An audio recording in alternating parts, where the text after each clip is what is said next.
What is up people, welcome back to the channel. In the next series of videos we're going to be going through everything that you need to know to start losing body fat. So in this very first video we are going to be going through over how to estimate your calorie intake in the most effective way possible so you can start shedding body fat. So the first thing that we need to do to lose body fat is to see how many calories that we need to eat on a day-to-day basis to achieve a calorie deficit. Now if you have no idea what your calorie intake should be, well, one of the most common ways to do that is to use an online calculator. And these online calculators will probably use one of these calculations or one of these equations. The most common one is going to be the Harris-Benedict formula. Another one is going to be Mifflin-St. Jean, and then there is another one which you can just do on your phone, which is pretty handy because these are quite complex. If you're a guy, get your body weight multiplied by 24, and if you're a female, get your body weight multiplied by 22. Now, where the issue lies with these actual equations is that they need to be adjusted with an activity multiplier.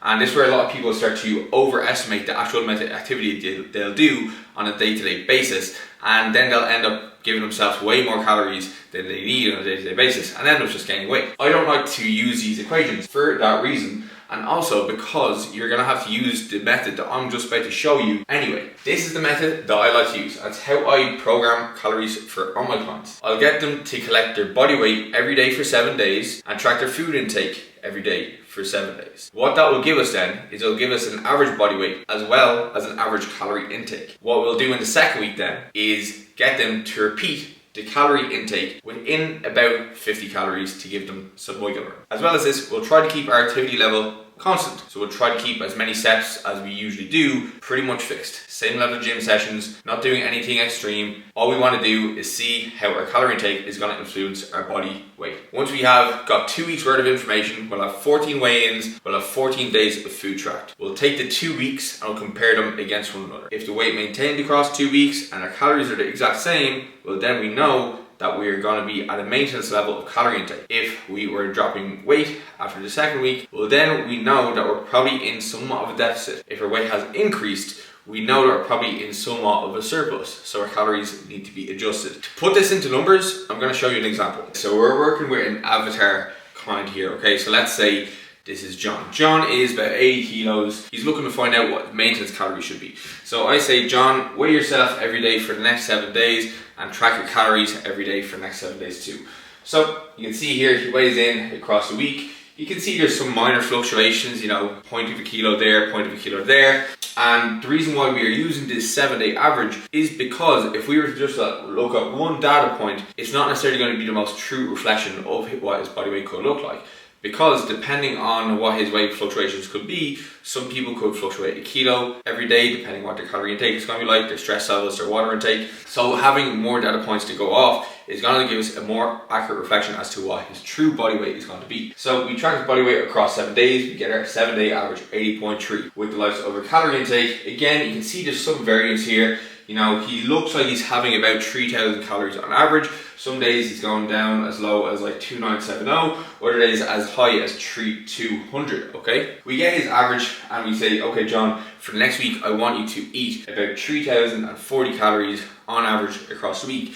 I'm going to give you a range of about 50 calories to play with. Just try to be as consistent as you can. John goes away and does that for week number 2. So you can see here, we have his average body weight here again at 80.4. You can see the actual kind of fluctuations that he will see as a regular occurrence of him eating different things, drinking different amount of water, eating foods at different times, having different variations in macronutrient content. He has 80.4 there at the end of the second week. So only about 100 grams in the difference of his calorie intake between week 1 and week 2. And with his calorie intake, you can see there's only 16 calories in the difference between this week and this week. So in my opinion, in my eyes, this is negligible. 16 calories in the difference between week to week, he pretty much hit the same calories. With the likes of the body weight, that to me is pretty much maintaining his body weight, because your weight, even if you're maintaining it, depending on the weight fluctuations that you see throughout the week, you could have your weight go up 100 grams, down 100 grams, and even up to 200 grams. And your body fat levels could relatively still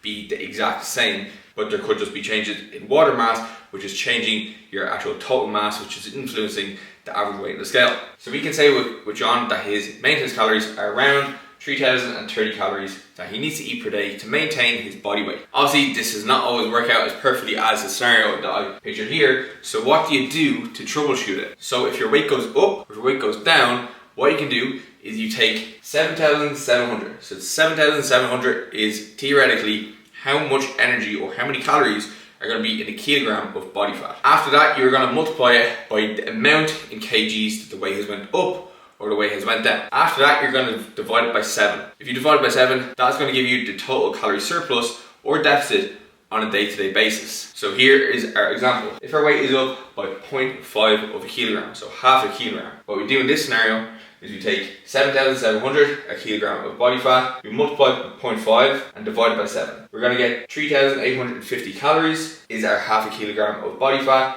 divided by 7, that is a 550 calorie surplus per day. So now that we have our maintenance calories, how do we set our deficit? How do we determine how many calories we need to achieve our body weight loss? So now we should have our maintenance level of calorie at least somewhat approximated. So we took our weight across 2 weeks, our calorie intake across 2 weeks, and we compared the difference. If there was no difference, we were probably at a maintenance level of calorie intake. If it went up or if it went down, we can use the troubleshooting method that I explained in the previous few seconds. Now, with John, we assume that his maintenance is around 3,030 calories. So to maintain his body weight, that's what he needs to eat on a day-to-day basis. Now, if he wants to lose body fat, how is he going to do that? Well, he has to establish how much calories less he has to eat per day. He has to come up with some type of deficit to actually ensure that he's going to lose body weight. We need to understand how much of a weight loss that we're going to actually try to aim for on a week-to-week basis. So I like to go for a percentage of body weight loss per week. So the rate that I recommend most of my clients go for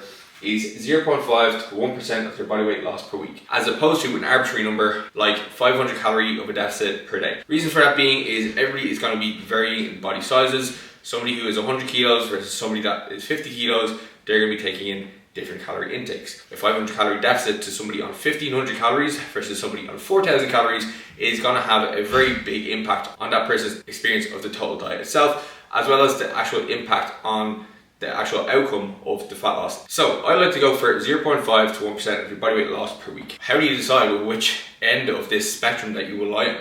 Well, if you're starting with more body fat, you will start at a higher base point because you have more energy to lose, and the impact of a harsher deficit is probably not going to impact you as much as if you were leaner. But if you were leaner, starting slow is probably going to be better because you have less total body fat to lose, and the faster you go, you may impact things like muscle mass, and you may impact things like training performance, which you really want to ensure that you're preserving when you're in the fat loss diet, because that's how you are going to retain muscle. To do the maths on this, if we are sticking with John, and John, you know, he was around 80 kilos in body weight.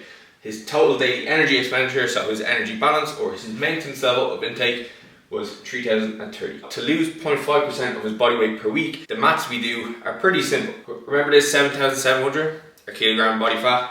We want to multiply that by the 0.5% of his body weight. 80, 0.5% of that is going to be about 400 grams. Multiply 7,700 by 0.4, then we'll get 3,080. That is the total calorie deficit per week. We divide that by 7, and then that is going to give us our daily deficit. So that daily deficit is 440 calories of a deficit per day. So we take that number, we take it away from 3,030, and we get 2,590. This is the amount of calories that he would need to eat on a day-to-day basis to lose that amount of body fat approximately. So if he wanted to go a little bit faster, and if he wanted to go for that 1% rate of loss, well then he essentially just does the exact same method of calculation. So 7,700 by 1%, 0.8 equals 6,060 divided by 7, get your deficit per day, which is 880, and then you have your target, which is 2,150. So you can see there's a big disparity between the actual calories between these two. This one is almost 1,000 calorie of deficit, which would be rather difficult for some people to adhere to, depending on how their diet is going to be set up. This one would probably be a little bit easier to adhere to. However, obviously this may mean for a slower rate of progress, this is going to mean for a faster rate of progress, but then again, the person who is at this side of the actual spectrum, they may need to still diet for longer to actually see the results that they want. So this is the first way that we can assess what type of way that we set up the deficit. Now, if you're somebody who knows exactly how much weight that you want to lose, and you have a time frame that you want to lose it in, I'm going to show you next how you can do that too. If you know exactly how much weight you want to lose in a certain amount of time, it's a very easy way for you to actually estimate how many calories you need to eat on a day-to-day basis to actually achieve that goal. It's probably actually a little bit simpler than the way I just described, because you actually have some kind of endpoint to aim for, and it's going to be way easier for you to actually keep on track. So we have our maintenance calories for John. Remember, 3,030, I've said it how many times? We have our fat loss target, so we want to go from 80 kilos to 72 kilos over 12 weeks, okay? So how can we go about achieving this? What does the mat look like? So the mat is actually pretty simple. So we have our body weight, we have our total daily energy expenditure. We have 8 kilos to lose in 12 weeks. If we divide 12 into 8, we're going to get 0.6. That is going to be our loss in kilograms per week. So now we know how much what we need to lose per week. Well, then we just compare that against our 7,700 calorie number, right? So 7,700, we multiply that by the amount that we want to lose, 0.6. Divide that by 7, we get our weekly calorie deficit, which is 4,620. Divide that by 7, then we get our calorie deficit on a day-to-day basis, which is 660 of the deficit per day. Then all we need to do, the final part, is take 660 from our 3,030, and we get 2,370.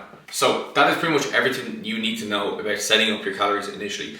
And it's really important to understand that the calories you start on are simply that they're just a start. They're to give you something to aim from. So the actual method of calculation that you use is really not that important. Whether you use one of the equations that I showed you earlier, or you use the assess and guess method, you probably need to actually adjust these calories as you go on over time. Now, in the next video, I'm going to show you how to adjust your macronutrients to ensure that you achieve maximal fat loss while retaining as much muscle mass as you can. Thank you very much for watching. Make sure to like, share and subscribe for more tips.